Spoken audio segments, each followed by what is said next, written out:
글로벌 특파원 리포트 시간입니다. 오늘은 일본으로 연결해서 김일규 도쿄 특파원과 얘기 나눠보겠습니다. 자, 일본 증시가 최근 심상치가 않습니다. 니케이 지수는 42,000선을 어제 돌파했고요. 그리고 토픽스 지수도 계속해서 사상 최고치를 경신하고 있는데 우선 지수 급등 배경부터 짚어주시죠. 네, 일본 니케이 지수는 11일 미국 증시 훈풍에 힘입어 사흘 연속 사상 최고를 기록했습니다. 이날 전장보다 0.94% 오른 42,224의 장을 마감했습니다.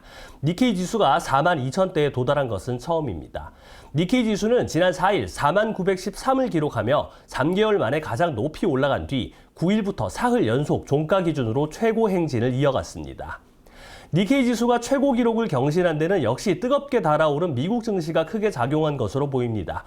NHK는 미국 중앙은행이 9월에라도 기준금리를 내릴 것이라는 관측이 확산한 것을 배경으로 나스닥 등 주요 주가 지수가 최고를 경신한 흐름을 이어받아 니케이 지수도 상승했다고 분석했습니다.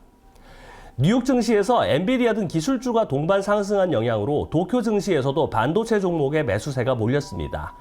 도쿄 증시의 대표적 반도체 종목인 도쿄 일렉트론 주가는 이날 0.8%가량 상승했습니다.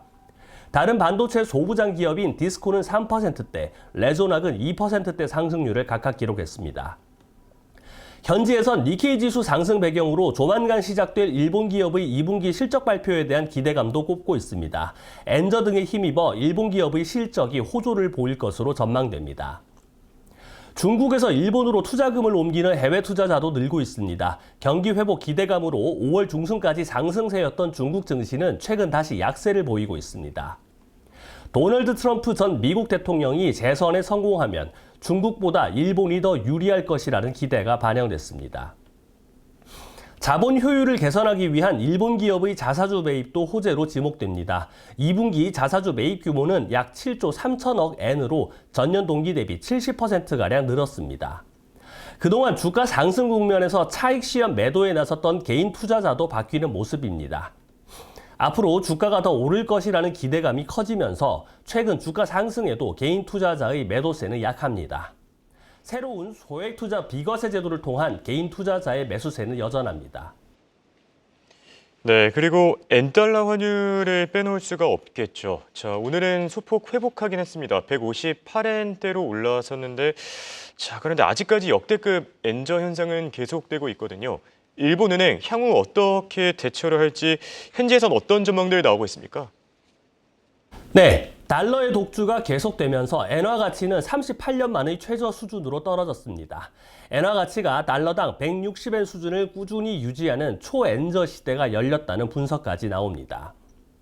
11일 도쿄 외환시장에서 달러당 엔화 가치는 161.63엔 수준에서 움직였습니다. 지난 3일에는 엔화 가치가 달러당 161.83엔까지 떨어지며 1986년 12월 이후 38년여 만에 최저치를 기록했습니다.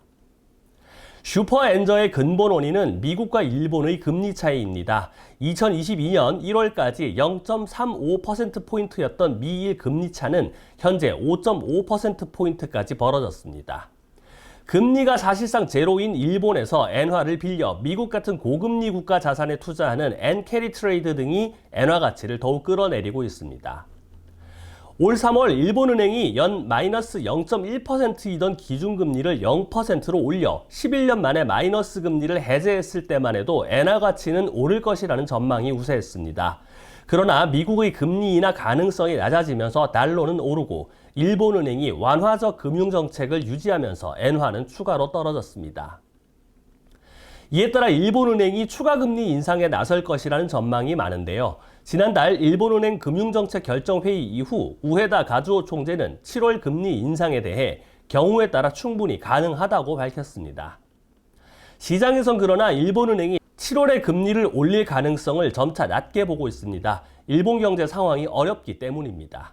일본의 1분기 실질 국내 총생산은 전기 대비 0.7%, 연율 기준 2.9% 급감했습니다. 일본 경제가 마이너스 성장한 근본적 이유는 GDP의 절반 이상을 차지하는 개인 소비가 위축된 탓입니다. 개인 소비는 전분기보다 0.7% 감소해 4분기 연속 마이너스를 나타냈습니다. 물가는 계속 상승하는 반면 임금이 그만큼 오르지 않아 실질 임금이 줄고 있기 때문입니다. 일각에선 일단 일본은행이 올해 실질 GDP 증가율 전망치를 종전 0.8%에서 하향 조정할 가능성이 높은 것으로 보고 있습니다. 이 경우 일본은행이 금리 인상에 나서기 쉽지 않을 것이라는 전망이 나옵니다. 추가 금리 인상 시기는 9월이 될 가능성이 높아진 상황입니다. 지금까지 한국경제신문 도쿄특파원 김일규였습니다.